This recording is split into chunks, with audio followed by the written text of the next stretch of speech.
반갑습니다 여러분. 여러분의 동동동동 동동입니다. 지난번에 이 대학원 석사 박사 과정을 하면 달라지는 점에 대해서 한번 얘기를 했었는데 댓글로 이 박사님께서 굉장히 중요한 질문을 해주셨더라고요. 이 질문이 조금 수준이 있는 그런 질문이어가지고 바로 영상을 못 만들고 이제서야 영상을 좀 만들어서 올린다는 점 이해를 좀 부탁을 드리고요. 그럼 바로 시작할게요. 안녕하세요 동반님, 영상 잘 보고 있습니다. 아이고 감사합니다. 이런 댓글은 저에게 아주 큰 힘이 된다는 걸 말씀을 드리고 싶네요. 저는 아직 석사 2년차 학생이라 한참 부족하지만 동반님 말씀하신 박사의 큰 장점은 자신이 하고 싶은 일을 직접 계획하고 실현에 옮길 수 있다는 말에 공감이 되었고, 제가 박사를 하고 싶어하는 이유를 확실히 깨달았습니다. 정말 다행이네요. 석사 2년차 때 이런 걸 깨달았으면 굉장히 잘 나가실 거라고 생각이 듭니다. 하지만 반대로 두려움이 있는 것 같습니다. 이론적으로 괜찮다 생각드는 아이디어에 대한 그림을 짜고 거기에 대한 디테일한 실험을 짜서 해보더라도 성공하지 못할 확률이 너무 높고, 이거는 본인 생각인 거잖아요, 그쵸? 이 대학원 초반에는 이 실험에 대한 성공 확률이 높은 거를 기대하는 게 좀 어렵지 않나? 그렇게 생각을 하는데, 만약에 도저히 안 될 것 같아서 실험을 갈아엎고 나 자신 그리고 시간과의 싸움에서 이길 자신이 없는 것이 저의 두려움의 가장 큰 여유라는 생각이 들었습니다. 시간과의 싸움이라고 하셨는데, 대학원 과정을 이렇게 좀 생각하신다면 조금 잘못 생각하고 있는 게 아닌가, 그렇게 좀 생각을 하거든요. 물론 시간이 중요하긴 하지만 그보다 더 중요한 게 있거든요. 이 성공 확률하고 시간에 관한 거는 영상 후반에 좀 자세하게 말씀을 드려볼게요. 어떻게 하면 동반님처럼 박사 과정을 하시면서 자신과의 싸움에서 승리를 할 수 있는지 궁금합니다. 승리한 건지는 잘 모르겠는데 어쨌든 오늘은 이 박사 과정을 하면서 어떻게 버텼는지, 그리고 그 불확실성이라는 그 두려움을 어떻게 극복했는지에 대해서 제 그 비장의 무기들, 이런 것들을 한번 얘기를 해보려고 하니까요. 궁금하시다면 끝까지 한번 봐주시고, 아직 구독하지 않으신 분들이 있다면 구독과 알람 설정까지 부탁드릴게요.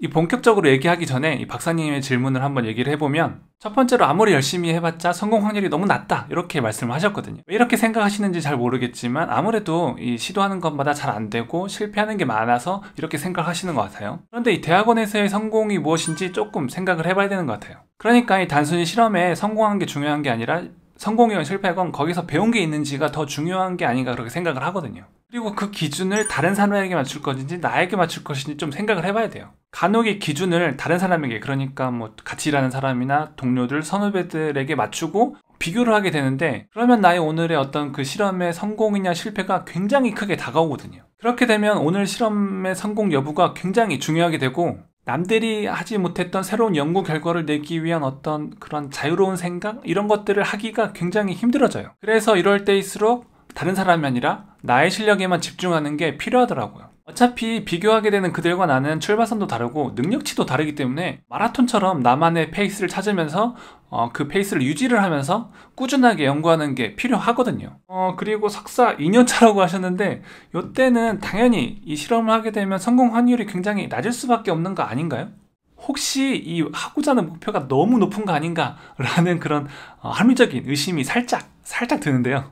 제 경험상으로도 시작한 지 한 1, 2년 차 이 대학원생이었을 때는 이제 막 실험을 몇 가지 배운 상황이었고, 전문적인 지식도 그다지 많지 않은 상황이어서 샘플도 그다지 썩 잘 만들지 않았고, 하나 딱 부러지게 하는 게 없었던 것 같거든요.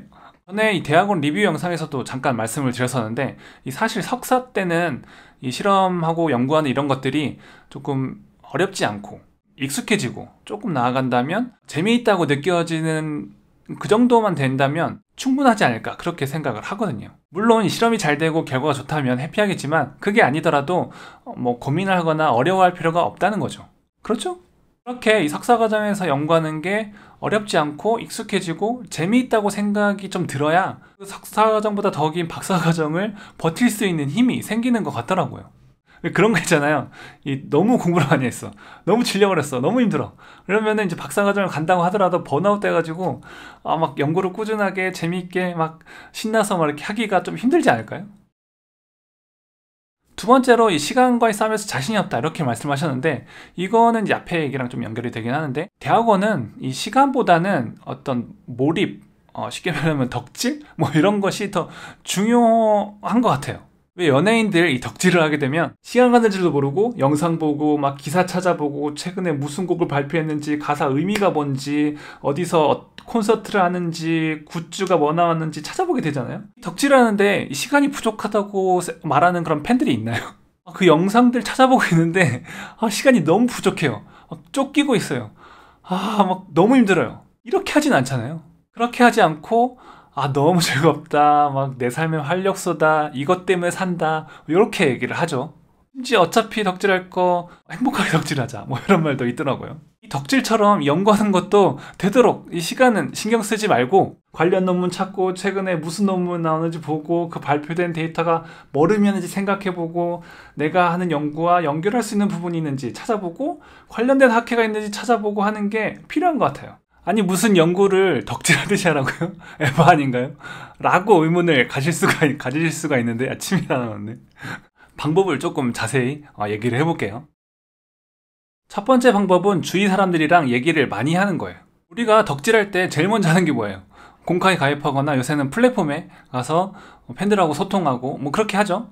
물론 저는 천리안 세대이긴 한데 뭐 나의 스타를 위한 마음은 다 뭐 비슷한 거니까요. 그런데 가입을 해서 소통하는 거는 뭔가 덕력을 높이고 싶은데 뭐 잘 안 돼가지고 가서 좀 도움을 구하고자 하는 거잖아요. 이것처럼 내가 하고 있는 연구나 실험에서 뭔가 막히고 뭐가 잘 안 되고 이게 좀 어려운데 라고 하는 것들을 혼자서 그거를 해결하려고 하기보다는 주위에 그거를 알리고 그 문제에 대해서 얘기하는 게 좀 필요해요. 내가 뭔가 해보려고 하고 이것저것 시도해봤는데 잘 안 되는 것들이 주위에 어떤 사람이 그냥 지나가다가 툭 던져가지고 이거 한번 해봐, 저거 한번 해봐 이렇게 했는데 그거 해보니까 잘 되는 경우가 제법 있거든요. 당사자는 아무래도 직접 연관이 되어 있는 사람이기 때문에 그 뭐가 문제인지 잘 못 볼 수가 있거든요. 그런데 아무래도 이 제3자 입장에서는 그거를 객관적으로 볼 수 있는 그런 시야가 있기 때문에 한번 딱 보고 이건 이 문제인 것 같다라고 정확한 솔루션을 던져줄 경우가 있어요.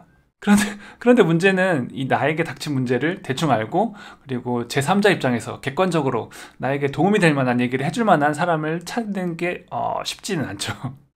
그래서 틈난 대로 내 문제를 계속 얘기를 하고 다녀야 돼요. 실험실 후배들이랄지 뭐 옆 실험실 사람들이랄지 뭐 지나가는 친구들이랄지 뭐 아니면 뭐 제 채널에 댓글이랄지 뭐 이런 것들에 아무튼 뭐 편하게 얘기할 만한 상황이 되면 틈난 대로 얘기를 해서 나 요새 이런 게 안 돼, 뭐가 문제인지 모르겠어, 그러면은 뭐 대부분은 참나 어이가 없네, 그래도 뭐라도 하고 있잖아, 부럽다잉, 이러겠지만은 그래도 한 명 정도는 그거 누가 알던데? 물어봐 걔한테. 아니면은 그거 내가 했던 건데 그거 이렇게 하면 돼, 쉬워 라고 쉽게 풀리는 경우가 있거든요. 그러니까 뭔가 막혔을 때 혼자 고민하지 말고 주위 사람들에게 그것을 스스럼 없이 막 얘기를 해야겠더라고요. 두 번째 방법은 바로 굿즈를 모으는 거예요. 그 연예인들의 앨범이랄지 뭐 포카 뭐 담요 뭐 끝이 없죠. 그러면은 연구에서의 굿즈는 뭘까요? 제가 활용했던 굿즈는 그 분야의 대가들이 썼던 책들 아니면 그 대가들의 이야기를 담은 책들이에요. 그놈의 책 또 나왔네요. 사실 대학원 때는 이 발표하고 실험하고 막 논문 쓰고 이러느라고 이 책을 읽을 시간이 없어요. 그래서 이런 것들은 되도록 대학원 오기 전에 시간적 여유가 좀 있을 때 그럴 때 읽으면 좋겠다라고 한번 얘기를 드렸었거든요. 그런데 내가 정말 멘탈이 약하다, 어떤 연구에 대한 큰 그림이 그려지지 않는다, 아직 주위의 눈치를 많이 보고 자신감이 좀 약하다, 이러면은 조금 시간을 내서 그거를 읽어야 이런 것들을 극복하는 데 도움이 되지 않을까 그렇게 생각을 해봅니다. 물론 그들과 레벨 차이가 무지막지하게 심하게 나긴 하지만은 그들이 겪었던 문제들은 지금 내가 겪을 수 있는 문제와 많이 비슷하거든요. 뭔가 시도를 했는데 잘 안 나와, 예상대로 잘 안 나와, 실험이 막 마음대로 안 돼, 결과가 막 이상해, 누군가 잘 안 도와줘, 이런 거는 연구하는 사람이라면 지금 이건 100년 전 사람이건 거의 비슷하게 닥치는 문제예요. 그래서 그런 것들을 읽으면서 그 사람들이 그거를 어떻게 극복했는지, 어떻게 극복해서 잘 해결해서 어떤 좋은 결과를 낼 수 있었는지 이런 것들을 배우는 거죠. 어떤 그런 분위기, 느낌 뭐 이런 것들을. 그리고 그런 책들뿐만 아니라 뭐 연구에 도움이 될 만한 책들 그리고 영화들 뭐 이런 것들이 굉장히 많기 때문에 그런 것들을 통해서 나의 그 어떤 연구의 바운더리, 연구력 이런 것들을 확장시키는 게 필요해요. 물론 뭐 이런 것들을 읽는다고 해서 뭐 정확하게 구체적인 방법을 캐치하기는 어렵겠지만 그것을 어떻게 했는지, 어떻게 접근을 했는지, 그리고 어떤 식으로 마음가짐을 먹었는지 이런 것들에 대한 인사이트를 얻을 수가 있어가지고 아무래도 내가 그런 상황에 닥쳤을 때 조금 시야를 넓게 할 수가 있고 이거 별거 아니야, 조금 고쳐서 이렇게 하면 돼 라는 식으로 그 고비를 잘 버틸 수 있었던 게 아닌가 그렇게 생각이 들더라고요. 그래서 이 결론적으로 말해보면 이 구체적인 방법은 주위 사람들하고 꾸준하게 얘기를 해가지고 하나둘씩 해결을 하고, 멘탈적인 부분은 비슷한 연구를 하는 사람들의 영화나 책들을 통해서 조금씩 키워나가는 게 좋은 것 같아요. 생각해보니까 이런 구조도 있겠네요. 이거 여기에 이제 지금은 다 꺼먹은 맥스웰 방정식. 오늘은 이 박사님의 질문에 답하는 식으로 이렇게 영상을 조금 만들어 봤는데 어떻게 도움이 좀 되셨나요? 도움이 되셨으면 구독과 좋아요 눌러주시고, 추가적으로 궁금한 게 있으시다면 댓글로 알려주세요. 요새는 제가 바쁘다는 핑계로 작년처럼 그렇게 막 영상을 많이 올리지 못하고 있는데, 이렇게 댓글로 질문을 해주시면 영상 올리는데 많은 도움이 되니까 댓글로 많이 참여해 주시면 정말로 감사를 드리겠습니다. 그럼 다음에 더 좋은 영상으로 만나요. 동바.